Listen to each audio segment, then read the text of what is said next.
Hola, buenas tardes. Bueno, vamos a ir comenzando con la sesión de hoy. Antes que nada me presento, por si no me conocéis. Me llamo Carlos Baviano, soy abogado y economista.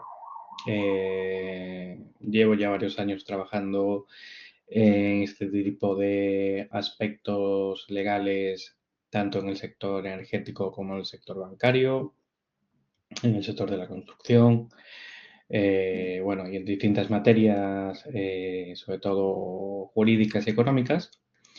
Y bueno, los objetivos que vamos a ver hoy, por entrar un poquito ya en materia, pues va a ser conocer el régimen legal, mercantil y laboral que se aplica en las empresas, conocer el régimen fiscal de adquisiciones de acciones y la normativa a la hora de adquirir empresas. Desde el punto de vista laboral, el alumno tendrá que conocer las cuestiones más relevantes en las adquisiciones de empresas y, por último, veremos los diferentes métodos de valoración y para qué se utilizan. Antes de continuar, y habiendo visto un poco los objetivos de la sesión de hoy, la presentación que estáis viendo, que estoy compartiendo, creo que la podéis descargar directamente aquí de la plataforma, por si os es de utilidad para vuestros estudios. Si no podéis descargarla, podéis escribir en tutorías y yo os la paso encantado.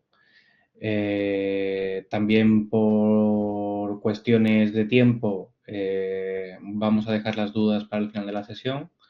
Si nos quedamos sin tiempo, siempre podéis escribirme por tutorías, ¿vale? Estaré encantado de responder cualquier cuestión relativa a estos asuntos que tengáis. Bueno, por no perder más tiempo, vamos a comenzar. Vamos a ir viendo un poquito de menos a más, ¿vale? Conceptos básicos, ¿no? Vamos a empezar hablando de qué es una empresa, ¿vale? Bueno, pues una empresa no deja de ser un conjunto planificado y organizado de bienes patrimoniales que tienen una actividad de una naturaleza económica y que se presenta en el mercado con relaciones materiales con un valor económico, ¿vale? La empresa en sí misma, además, es un bien económico transmisible dado su carácter patrimonial.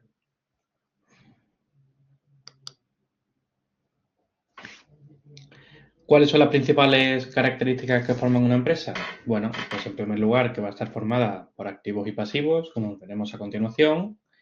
Su forma del capital, que puede ser, está dividida, mejor dicho, en acciones si es una sociedad anónima o en participaciones sociales si es una sociedad de responsabilidad limitada.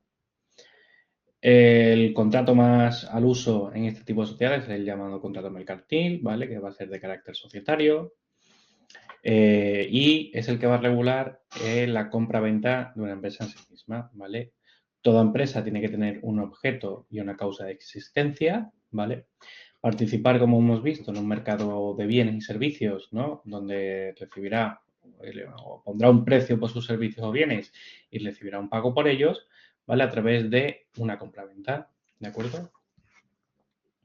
Entonces, empezando por el principio, hemos visto que la empresa se compone de activos y pasivos. En realidad se compone de activos pasivos y del patrimonio neto, ¿vale? El activo va a ser todo lo que posee, el total de los recursos, ¿vale? Todos los bienes y derechos que tenga la empresa. El pasivo va a ser todo lo que adeuda, ¿vale? Todas las deudas y obligaciones que vaya a contraer la empresa. Y el patrimonio o capital, ¿vale? Va a ser, digamos, la suma de las aportaciones de los socios.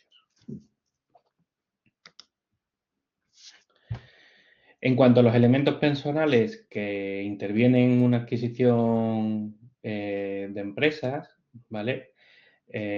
Bueno, pues por supuesto vamos a tener principalmente, ¿no? Dos actores. En primer lugar, el adquiriente, ¿vale? Que su función principal pues, será continuar con la explotación o con la actividad empresarial. Y el vendedor, que tendrá que tener unos elementos necesarios que vamos a ver a continuación, ¿vale? Para poder transmitirlo. En definitiva, una compraventa, ¿vale? Que va a estar formada por los activos y pasivos, aparentes y ocultos, luego hablaremos de ello, ¿vale? Que tenga la sociedad. Entonces, ¿cuáles son las posibilidades de adquisiciones? Se puede transmitir un activo, ¿vale? Se puede transmitir una sociedad, ¿vale? Mediante adquisición de sus acciones, o una sociedad anónima sería, o una sociedad limitada mediante la transmisión de sus participaciones sociales. Respecto a la sociedad anónima, va a ser aquella que esté formada por acciones, ¿vale? Como títulos valores. Y bueno, simplemente para indicar que las acciones pueden ser el portador, ¿vale? Una acción al portador, pues es literalmente la persona que tenga esa acción en su poder, como un papel físico, un título, ¿no? Valor físico, pues será el dueño presunto de esa acción. Y después están las acciones nominativas, que son con nombre y apellidos, por así decirlo, ¿vale? Esta acción pertenece al fulanito de tal, que ya digo, es lo habitual. Las acciones al portador es una figura ya totalmente en desuso y que prácticamente no se utiliza. Bien, vamos a meternos un poco en el tema de participaciones sociales, ¿vale? Para los que no estén familiarizados, las participaciones sociales es la forma en la que se divide el capital de una sociedad limitada, ¿vale? A efectos prácticos, se pueden similar a las acciones, ¿vale? Pero tiene otro nombre, y tiene otro nombre porque van a estar sujetas a un clausulado más específico, ¿vale? Como norma general, para entender un poco la diferencia entre participaciones sociales y acciones, aparte de la forma jurídica de la sociedad, que ya he dicho que las acciones representan el capital de una sociedad anónima y las participaciones sociales representan el capital de una sociedad limitada, pero aparte la principal diferencia es que las acciones tienen una naturaleza a la libre transmisión, ¿vale? Y en cambio las participaciones sociales van a estar más restringidas en cuanto a su transmisión, ¿vale? Como vamos a ver ahora. Por tanto, entrando justo en esta materia, el régimen de transmisión voluntaria por actos intervivos, es decir, la transmisión de esas participaciones sociales entre personas vivas, ¿vale? Va a estar restringida, ¿vale? Si hay una disposición estatutaria, es decir, si se ha incluido en los estatutos de la sociedad, va a haber una libre transmisión para los socios entre sí, los cónyuges de estos socios y sociedades del grupo, ¿vale? Si no hay una disposición estatutaria para transmitirla a estos individuos o a estos actores que acabo de mencionar, va a ser necesario que haya una comunicación escrita a los administradores del que lo quiere vender, que es la sociedad de un consentimiento previo. Se puede dar una denegación del consentimiento, ¿vale? Tiene que haber un convenio de precio y una forma de pago ya preestablecida y que se debe comunicar, y se tiene que comunicar a la sociedad con un mes de antelación, ¿vale? ¿Cuáles son las cláusulas estatutarias prohibidas? Bueno, pues van a ser nulas de pleno derecho la transmisión voluntaria libre de las participaciones sociales inter vivos, es decir, una cláusula que se diga que tú puedes transmitir libremente a cualquier persona tu participación social va a ser nula de pleno derecho, ¿de acuerdo? También va a ser nula aquella cláusula en la que se indique que el socio se obliga a transmitir un número diferente al de las ofrecidas, ¿vale? Si tú ofreces un número determinado de participaciones, no te pueden obligar después a transmitir un número diferente a las que tú has ofrecido, ¿vale? Va a ser también nulo de pleno derecho. Continuando con este asunto de la transmisión de las participaciones sociales, ¿vale? En las ofertas de venta conjunta se pueden introducir las de determinadas cláusulas de intransmisibilidad plena o intransmisibilidad temporal, ¿vale? ¿Esto qué quiere decir? Bueno, pues que se pueden establecer algún tipo de clausulado en los estatutos en los que en determinadas situaciones no se permita transmitir esas participaciones sociales. ¿Por qué está permitido este tipo de clausulado? Bueno, pues como ya comentaba, las participaciones sociales, digamos, su fundamento de existencia es precisamente esa restricción a la transmisibilidad, ¿no? Tiene otras características que la va a diferenciar de una sociedad anónima, como ya hemos comentado desde el inicio de la sesión.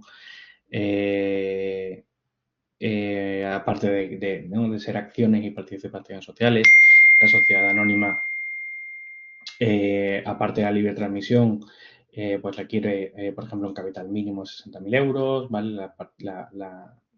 La sociedad limitada, su capital mínimo de constitución son 3.000 euros, ¿vale? Pero, bueno, al final son unas características diferentes y por eso tenemos, digamos, estos dos tipos de sociedades mercantiles principales en España, ¿vale?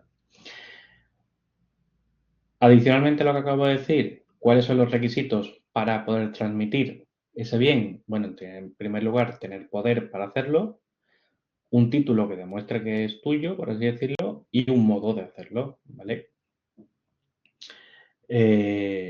Bien, entrando un poco en ejemplos, ¿vale?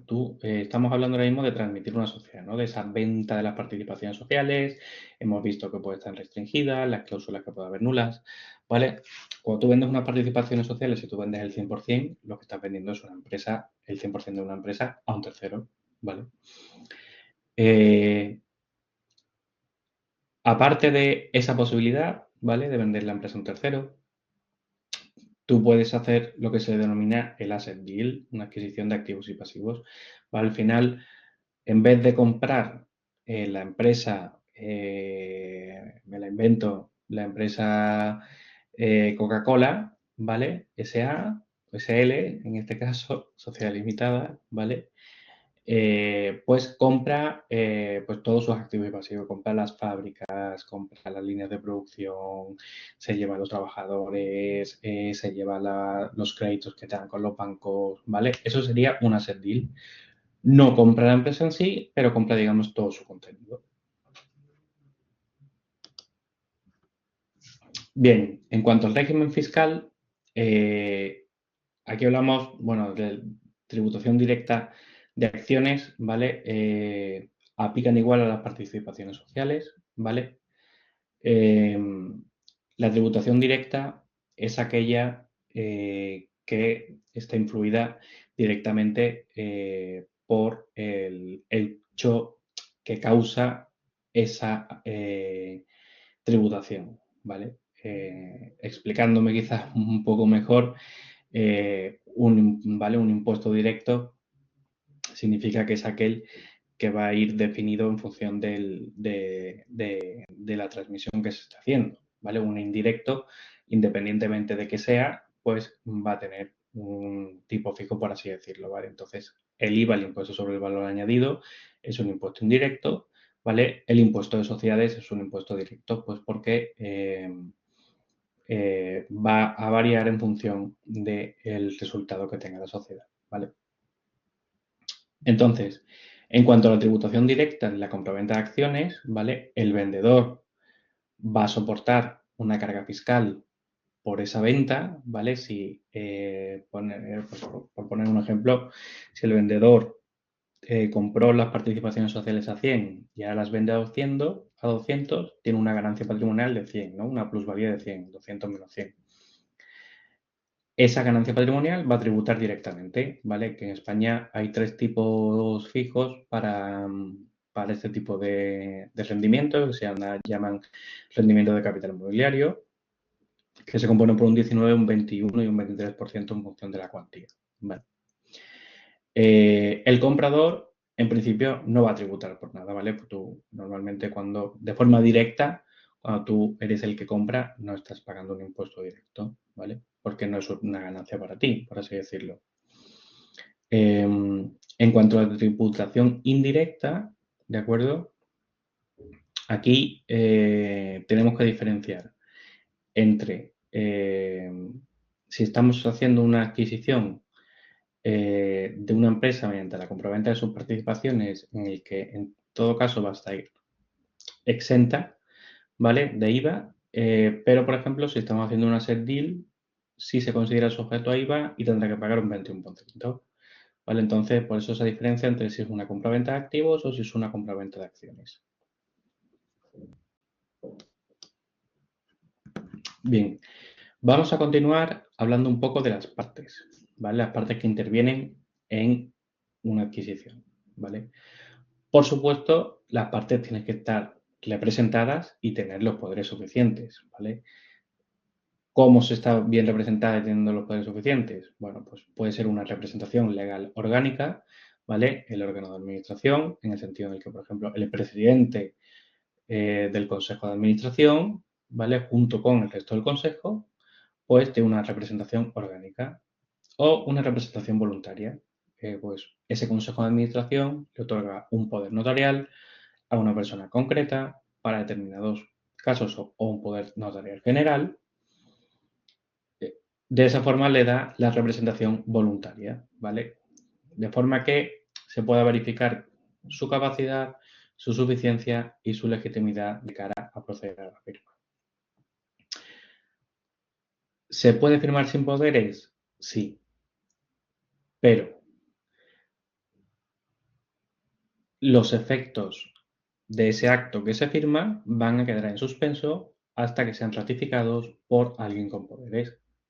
¿Vale? Al final, este tipo de ocasiones es en el que se firma cuando todavía a lo mejor no se ha formalizado un poder o para que haya unidad de acto, el vendedor y el comprador quieren firmar el mismo día, pero uno de los dos no tiene todavía los poderes suficientes acreditados. Entonces se firma para que ya al menos una de las partes pueda desentenderse y la otra tendrá un plazo establecido para poder acreditar su representación. Bien, vamos a hablar ahora de los contratos de partida. ¿Qué quiero decir con contratos de partida? Una adquisición, ¿vale? De una sociedad va a depender mucho del tipo de contrato en función de qué tipo de transacción se esté llevando a cabo. Y por tipo me refiero a los actores involucrados en la misma, ¿vale? En primer lugar, tenemos el típico modelo comprador-vendedor, ¿vale? En el que se adquiere el 100% de las participaciones, ¿de acuerdo? Y se compra la empresa. Después tenemos aquellos, ya entrando un poco más específicos, compradores estratégicos, ¿vale? Estos suelen ser competidores directos del vendedor, ¿vale? Que su interés es posicionarse en un sector estratégico. Entonces, este tipo de compradores estarán quizás más interesados en el posicionamiento que tenga la empresa y en las sinergias que haya con su negocio, en contra de, por ejemplo, el siguiente caso, que son los compradores financieros, ¿vale? Que digamos, se presupone que su único interés es maximizar su participación y rentabilizar al máximo su inversión, ¿vale? Entonces, quizás no están tan interesados en expandirse o en el negocio en sí o en las sinergias que pueda haber, sino en maximizar su participación.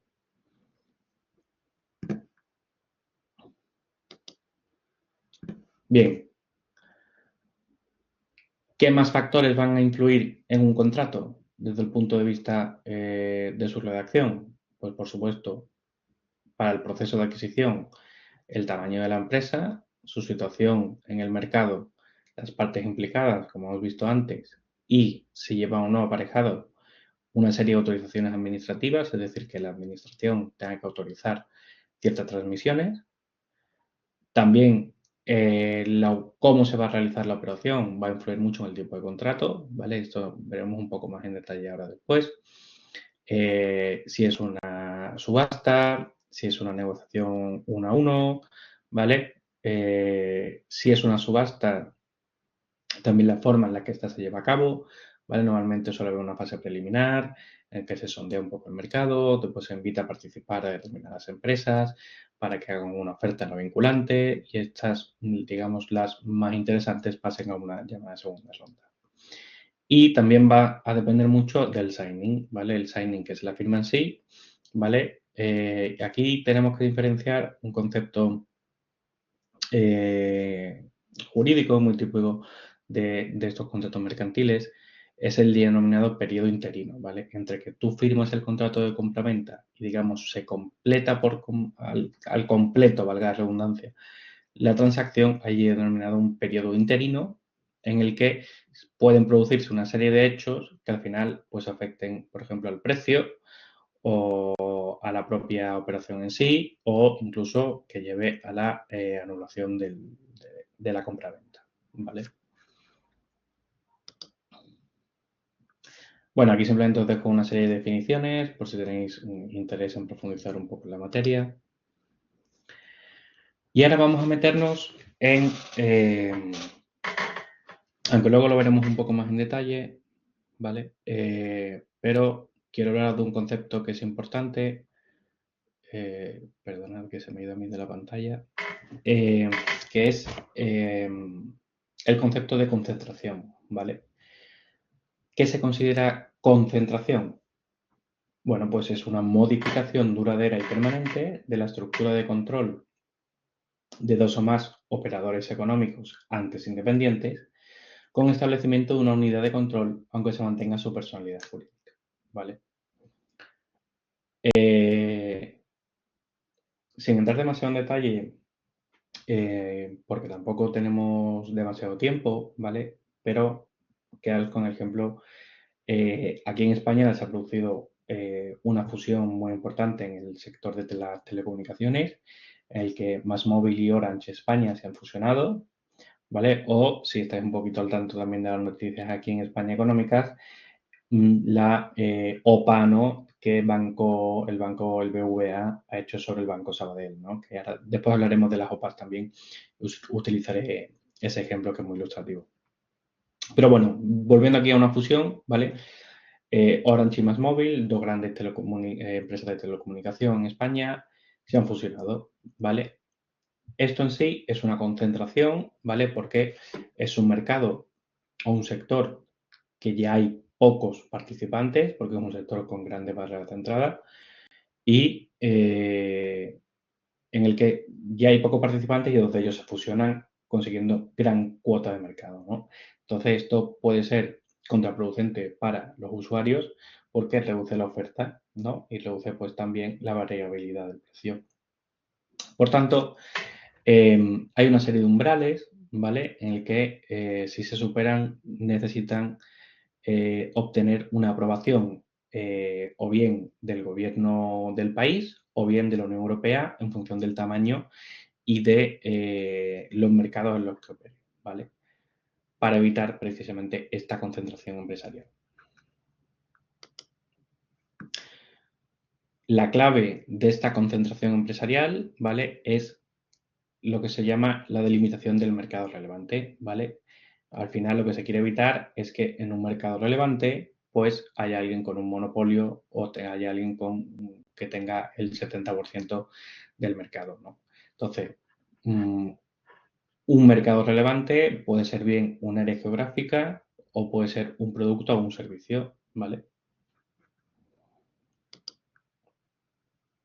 Bien, cambiando ahora un poco de tema, habiendo visto un poco por encima el tema de la concentración, para que entendáis también un poco este tipo de, si leéis, ¿no? De operaciones sujetas a una autorización del gobierno y tal, pues es por esa cuestión normalmente.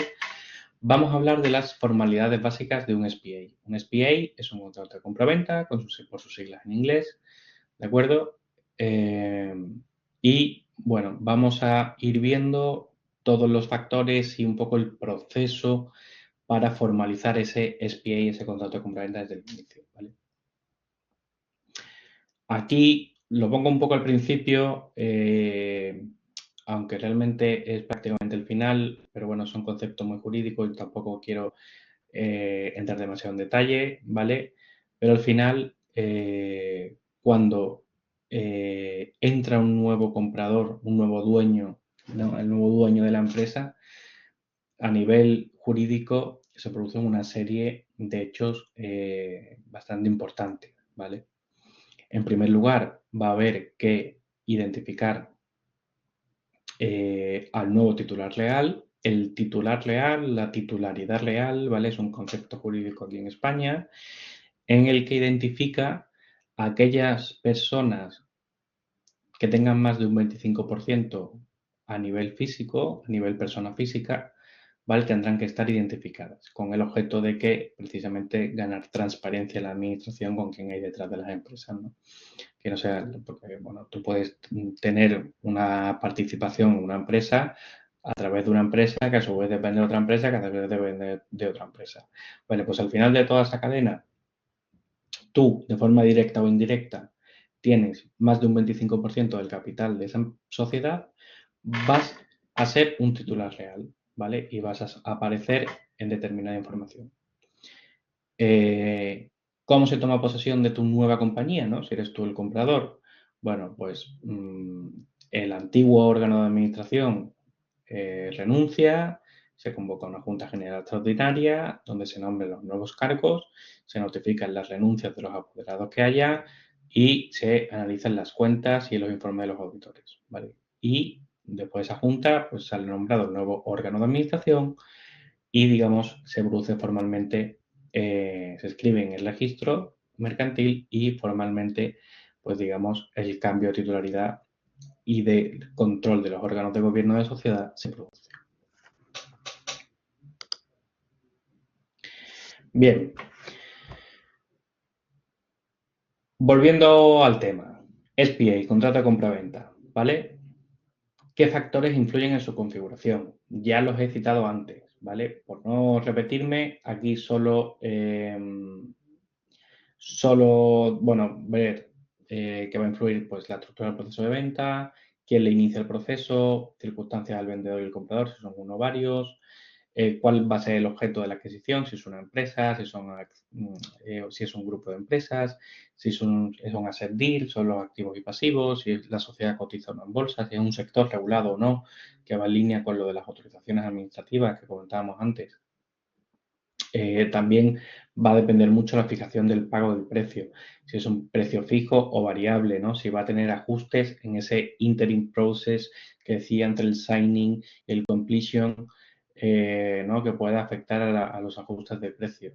También si va a haber garantías por vicios ocultos, ¿no?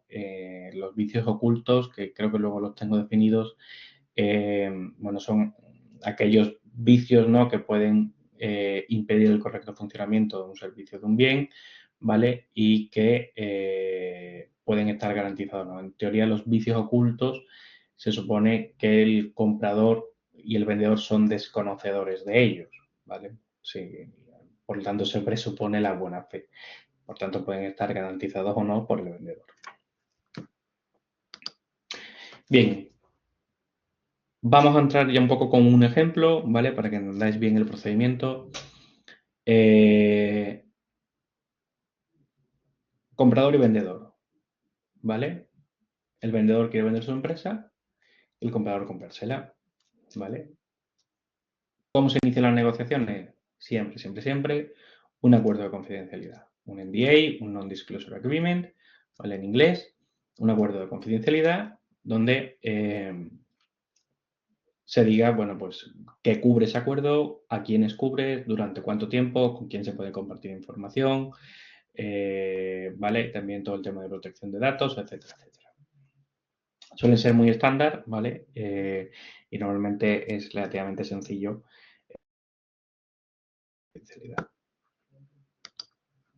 Una vez firmado este acuerdo de confidencialidad, pasamos a la fase denominada de conversaciones iniciales, ¿vale? Estas conversaciones iniciales, pues bueno, suelen tener dos fases. La primera fase es, bueno, pues un contacto preliminar entre las partes, ¿vale? Donde normalmente el vendedor, pues da una presentación con unos datos básicos para que el comprador pueda analizar de forma rápida, ¿vale? Un poco las circunstancias de la operativa. En una segunda fase ya se tiene la denominada kick-off meeting, ¿no? Esta reunión inicial, en el que normalmente el cliente, en este caso sería el comprador, ¿vale? Ya informa al abogado y a los demás asesores de la operación que se pretende llevar a cabo para que se hagan las due diligence oportunas que ahora después veremos.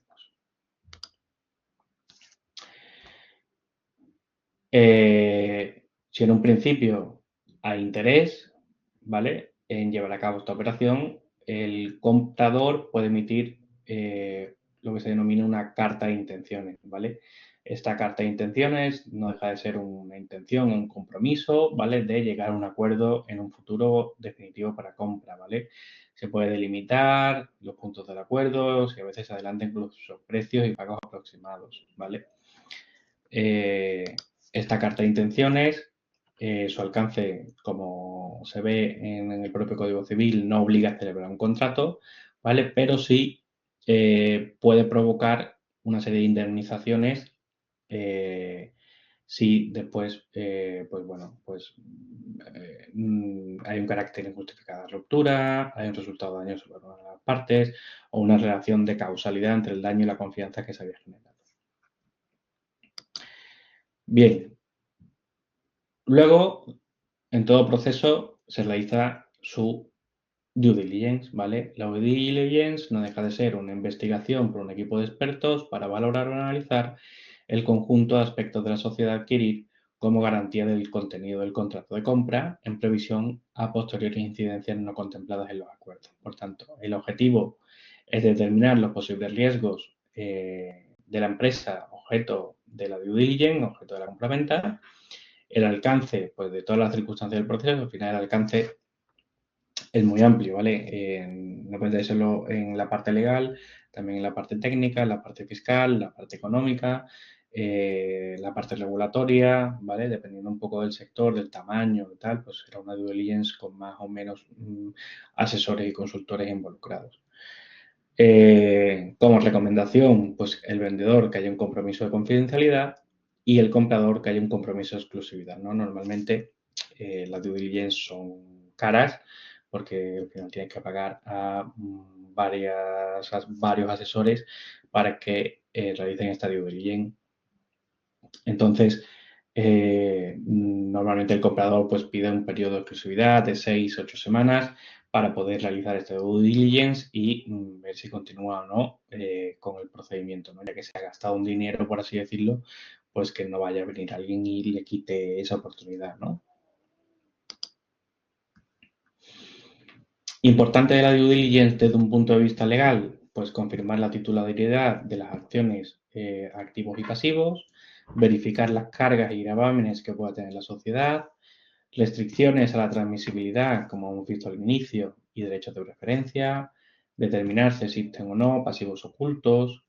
Los pasivos ocultos son aquellos que no aparecen en las cuentas, ¿vale? Básicamente. Identificar si hay cláusulas de cambio de control.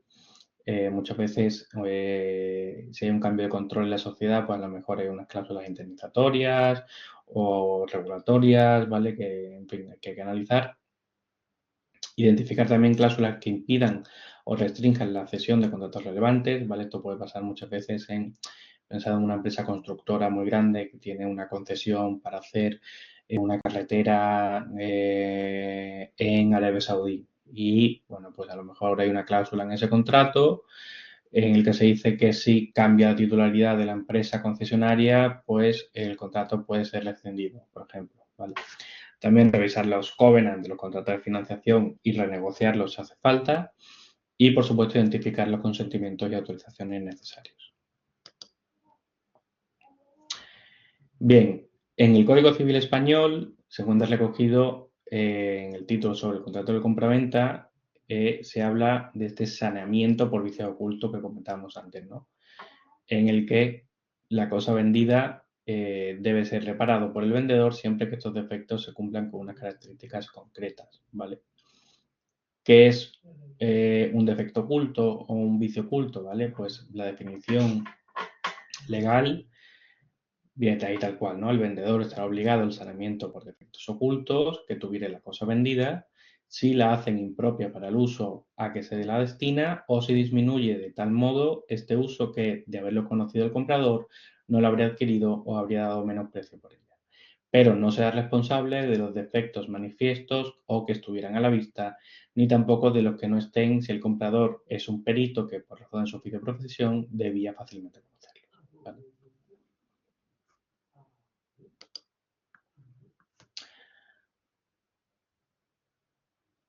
Entrando ya en el informe de la due diligence, hay una serie, desde el punto de vista legal, hay una serie de cuestiones que son muy importantes, ¿vale? Por un lado tenemos las manifestaciones y garantías del vendedor, ¿vale? Estas manifestaciones y garantías son, digamos, manifestaciones que hace el vendedor sobre un aspecto concreto y que se da por válido, ¿vale? Las due diligence, para que vosotros lo sepáis, no son vinculantes de cara a un contrato, ¿vale? Tú puedes haber identificado un riesgo, pero si lo que tú identificas es diferente de la manifestación que hace el vendedor, lo jurídicamente vinculante es la manifestación del vendedor. Y si tú después identificas que lo que ha hecho el vendedor es mentira, por ejemplo, pues podrás pedir tu reclamación de daños y perjuicios.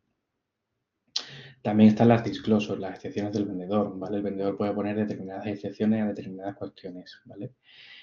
También las indemnities, que son aquellas cuestiones que no va a asumir el comprador, ¿vale? Pues, por ejemplo, el comprador no va a asumir la deuda tal porque tal, por ejemplo, ¿vale? Y también pueden establecerse condiciones suspensivas o resolutorias, ¿vale? Suspensivas es, pues el acuerdo no entrará en vigor hasta que no se haya pagado un 30% del precio, y la resolutoria sería, pues, si para el 31 de mayo de 2024 no se ha pagado un 30% del precio, el acuerdo quedará sin efecto, ¿vale? Por tanto, una due diligence va a constar de una breve introducción, ¿vale? Con el objeto y el alcance de la misma, una parte central que resume las áreas jurídicas analizadas y después un análisis jurídico con sus conclusiones, irregularidades, consecuencias jurídicas y los anexos con la documentación adicional que dé soporte a estas conclusiones. Este informe detallado que aquí se describe desde el punto de vista jurídico, ¿vale?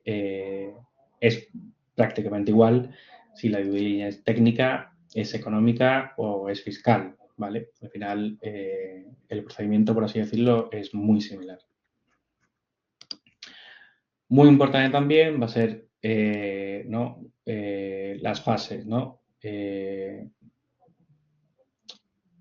Las fases, quiero decir, en el que está dividido el documento, ¿vale? Vamos a tener en primer lugar el Executive Summary, el resumen ejecutivo, que al final casi siempre lo único que se lee el cliente, o al menos ahí no se lee y lo que le preocupa pues ya va al detalle, pero pensar que una due diligence, por ejemplo, de una fusión de empresas cotizadas, pueden ser cientos de páginas, ¿no? Entonces, hay alguien que se las habrá leído, pero desde luego los directores y el senior board y el senior management normalmente no se la leen entera, ¿no? Se leen el resumen ejecutivo, a las tablas de riesgos y aquellos apuntos más peliagudos o que más les interesan, pues son los que se leen, ¿no? Entonces hay una fase preliminar en la que se define el objeto y el alcance, después una fase de investigación de toda la documentación, revisión de la información, revisión de las operaciones, revisión del cumplimiento de la legalidad y después está la fase final de emisión de informes. Después tenemos las denominadas condition precedents, ¿vale? Las condition precedents son actos que deben efectuarse de forma simultánea con el cierre de la operación, ¿vale? Son auténticos presupuestos legales de eficacia, las denominadas conditio iuris, ¿vale? Sin cuyo cumplimiento no puede tener lugar el cierre. Al final, las condition precedents son como unas cláusulas suspensivas, ¿vale? En cierto modo, ¿vale? ¿Cuáles son las principales? Bueno, pues cancelación de la deuda de la sociedad y otorgar las garantías necesarias, que no haya cambios materiales adversos de la situación financiera del negocio de la sociedad desde la firma del contrato hasta el traspaso efectivo de la compañía, ¿vale? Y la obtención por el comprador de la financiación necesaria, ¿vale? Son las típicas condiciones precedentes que tienen lugar. Manifestaciones y garantías, ¿vale? Ya lo he explicado un poquito antes, por no quedarme atrás, ¿vale? Pero bueno, son las denominadas misrepresentations, constituyen asignaciones contractuales de riesgo normalmente otorgadas por el vendedor, como hemos visto, y en su caso por los administradores, ¿vale? Como veis ahí, se diferencia entre los declarados obtenidos en la due diligence y los excluidos y asumidos por el comprador, ¿vale? Entonces, ¿cuáles son las típicas manifestaciones y garantías? Bueno, pues que no haya vicios ocultos, que no haya una transmisión de activos sociales, una promesa de indemnidad y una cláusula de cierre.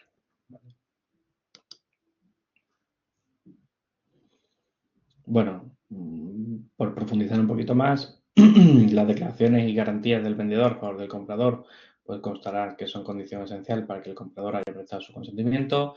La inexactitud, falsedad o omisión generan responsabilidades, como ya hemos comentado, ¿vale? Y no se omitirán aspectos negativos en la descripción de la sociedad de los activos. ¿Vale? El incumplimiento sería un supuesto de doble incontraendo, aunque el objeto del contrato haya sido la acción o participación de la sociedad. ¿Vale?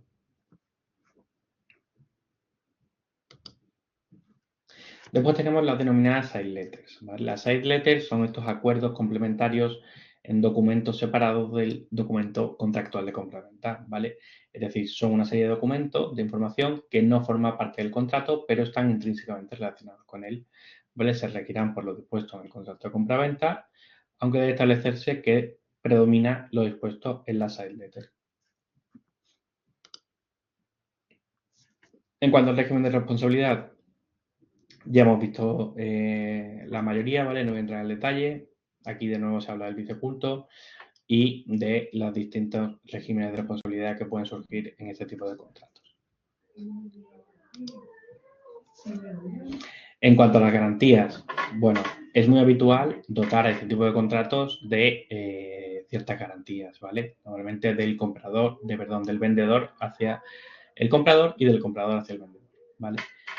En el caso de las garantías para el vendedor, ¿vale? Normalmente pues puede ser una retención del parte del precio, un depósito del mismo, una fianza de un tercero, una comfort letter o una serie de pólizas de seguro.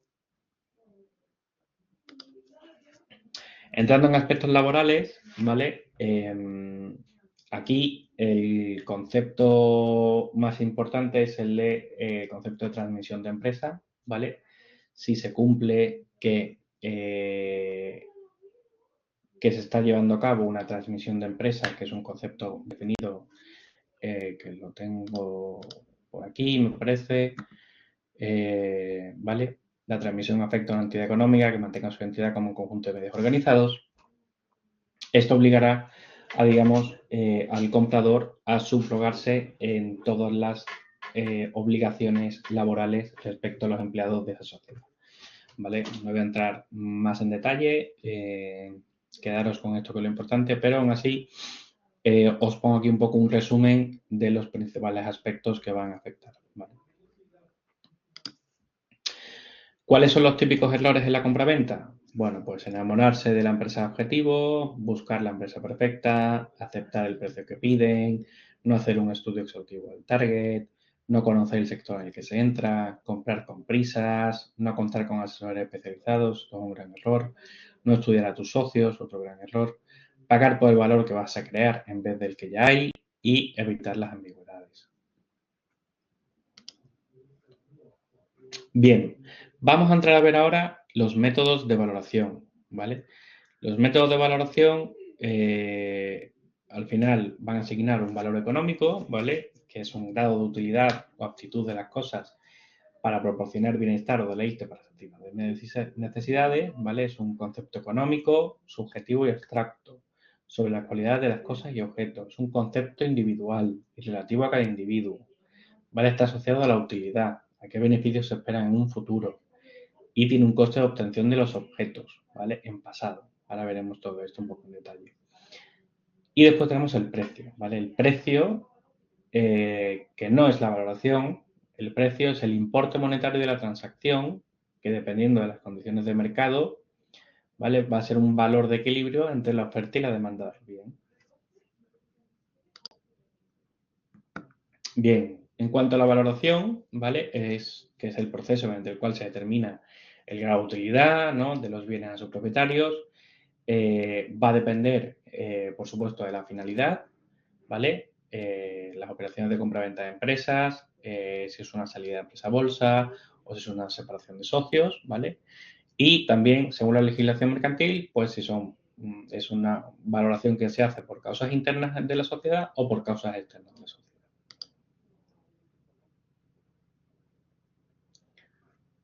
A ver si carga. Vale.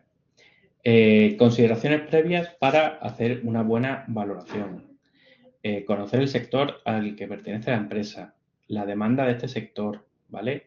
la posibilidad de crecimiento, el entorno económico, la información financiera, ¿vale? Hacer un buen diagnóstico económico-financiero, las condiciones para la elección del método de valoración, ¿vale? Ahora veremos que hay varios métodos de valoración. Bueno, pues te tienes que informar, conocer el sector, el capital intelectual y de recursos humanos, el tamaño de la empresa, su penetración en el mercado, la situación económico-financiera de la misma, del entorno, la finalidad de la valoración, como hemos visto, ¿vale? Y en cuanto a las circunstancias y finalidad para la elección, bueno, pues habrá varios métodos para elaborar un intervalo o un rango de valoración, ¿vale? Y también será muy importante ver la contabilidad y las normas internacionales que se les aplican, ¿vale? Para que, digamos, la información sea homogénea. Esto, sobre todo, puede ser un problema en transacciones internacionales, ¿vale? En el que quizás la contabilidad se aplique de manera distinta y pueda haber discrepancias, ¿no? En este método de valoración. Ahora, dos conceptos importantes van a ser el VAN, que es el acrónimo de valor actual neto, en inglés NPV, Net Present Value, ¿vale? Este valor lo que hace es medir a día de hoy los desembolsos e ingresos de un proyecto o inversión concreta, ¿vale? Es relevante para la inversión en activos fijos si su valor es mayor que cero, va a representar que el valor es rentable, ¿vale? Como vemos aquí, está representado la fórmula matemática, siendo la A la inversión inicial, que se pone en negativo al principio, al que se le van sumando los flujos positivos por los periodos que sean necesarios, ¿vale? Divididos entre el tipo de interés o la tasa de descuento. Y otro concepto también muy importante es la TIR, que es la tasa interna de rentabilidad, ¿vale? Esta es la tasa de interés compuesto al que permanecen invertidas las cantidades de dinero no retiradas de la inversión o del proyecto. Al final, esto va a ser la yield, ¿no? La rentabilidad que te da el proyecto. Viendo los métodos, ¿vale? Tenemos 4 métodos, digamos, contables, ¿vale? Que va a ser el valor contable normal, por así decirlo, que es el valor contable de los activos menos el valor contable de los pasivos, el valor contable ajustado, que va a ser ajustar los valores en libros del activo y del pasivo sobre el valor de mercado o valor razonable, ¿vale? Valor contable o valor razonable, también se puede decir. El valor contable de liquidación, ¿vale? Que va a ser el valor de la empresa en función del valor de venta de sus activos. Esto es un método de valoración en el que tú valoras tus activos como si tu actividad no fuese a continuar, ¿vale? Entonces, es darle un valor de liquidación a todo, ¿no? Activos y pasivos. Y también el valor contable sustancial, que va a ser el valor de reposición si se da continuidad o se sigue el principio de empresa en funcionamiento.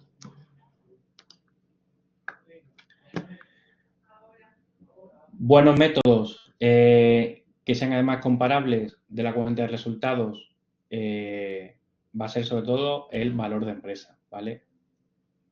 El valor de empresa o Enterprise Value, ¿vale? De EV, entre el EBITDA, que va a ser el beneficio antes de intereses, impuestos, depreciación y amortización, entre el EBIT, que es solo antes de depreciaciones y amortizaciones, el PER, que es el precio por acción y beneficio por acción, y también el Enterprise Value entre las ventas, ¿no? Que es el valor de la empresa como valor de mercado, el de mercado de sus acciones y cotizada, entre las ventas que ésta genera. Otro múltiplo puede ser el valor de empresa entre el flujo de caja libre o free cash flow, ¿vale? Que es el denominado descuento de flujo de caja, ¿no?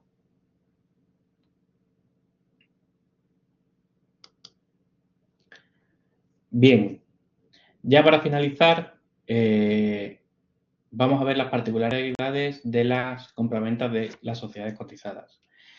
Las sociedades cotizadas, el concepto básico es el de la OPA, ¿vale? La oferta pública de adquisición, que es quien adquiere control individual o conjunto de una sociedad cotizada, deberá formular una oferta pública de adquisición, ¿vale? La OPA sí va a ser una herramienta de supervisión externa de los administradores. Aquí dejo un poco de normativa. Bien, para entender una OPA, oferta pública de adquisición, hay que entender una serie de conceptos primero. En primer lugar, el concepto de control, ¿vale? Tenemos que quedarnos con dos umbrales, el 30% de los derechos de voto o bien la obtención de una mayoría numérica del Consejo en los 24 meses siguientes a la adquisición de una participación de menos del 30% de los derechos de voto, ¿vale? Superando esos umbrales, se considera que tienes una participación de control, ¿vale? Después hay un régimen especial, la OPA por adquisición de acciones o valores que confieran derechos de voto y la OPA por concertación, que es mediante firmas de pactos parasociales, es decir, que es una firma entre pactos entre los socios de la sociedad, ¿vale?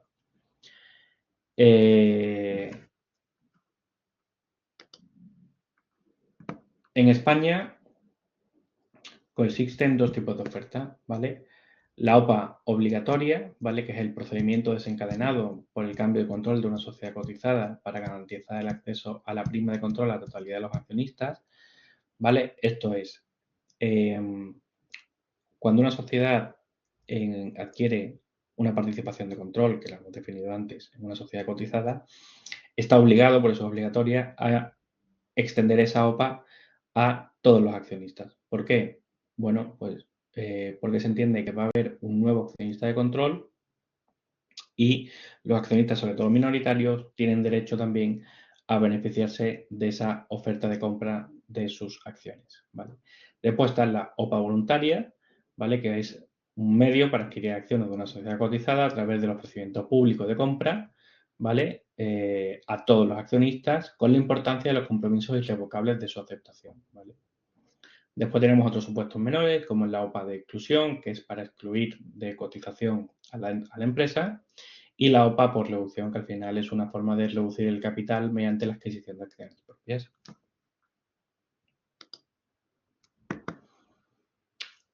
¿Vale? Entonces, la OPA total, que es al 100% de las acciones, ¿vale? Será a posteriori hasta la adquisición del control de la sociedad y a un precio equitativo, un precio intervenido para garantizar que incluye la prima desembolsada por el oferente, ¿vale? La adquisición del control mediante OPA voluntaria, si es una OPA voluntaria, no habrá que formularla obligatoria. Tras adquirir control vía OPA voluntaria, sí, se ofreció un precio equitativo a todos los accionistas y la oferta fue aceptada por más de un 50% de los derechos de voto. ¿Vale? En cuanto a la adquisición de control en una fusión de empresas, no existe la obligación de formular una OPA si no se vota a favor de la fusión en la Junta General y el motivo principal no es la toma de control, sino es un objetivo industrial o empresarial, ¿vale? Después tenemos el squeeze out o venta forzosa, ¿vale? Tras una OPA total, ya sea obligatoria o voluntaria, ¿vale? Una OPA total, recordad que es la que se ofrece un precio equitativo a todos los accionistas, ¿vale? Hay un doble umbral.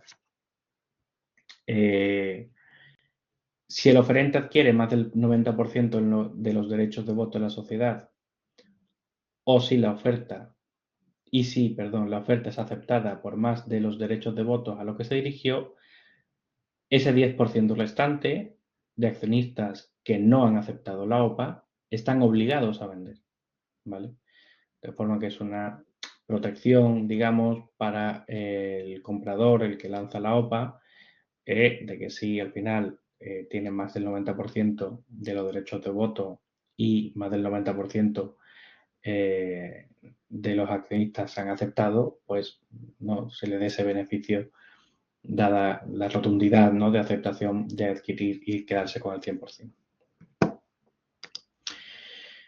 Y bueno, aquí simplemente os dejo, ¿no?, un poco de las jergas de OPA, si es hostil, amistosa, ¿no? La hostil, la que se suele hacer sin haber antes dialogado con la otra empresa, blindajes anti-OPA, son una serie de maniobras para evitar que te hagan una OPA, bueno, en fin, una serie de conceptos que dejo por aquí, por si queréis analizarlos. Y hasta aquí la sesión de hoy. Nos hemos quedado sin tiempo. Si tenéis cualquier duda, podéis hacerla a través de tutorías, estaremos encantados de responder. Espero que os haya sido útil esta sesión para comprender un poquito todo este mundo y cómo se realiza. La presentación, insisto, como dije al principio de la sesión, la podéis descargar directamente de la plataforma los que estéis ahora conectados. Los que no, creo que no podáis, pero la podéis pedir también a través de tutoría y yo estaré encantado de cederosla. Mucha suerte con vuestros estudios y espero que nos veamos en alguna otra sesión. Muchas gracias a todos.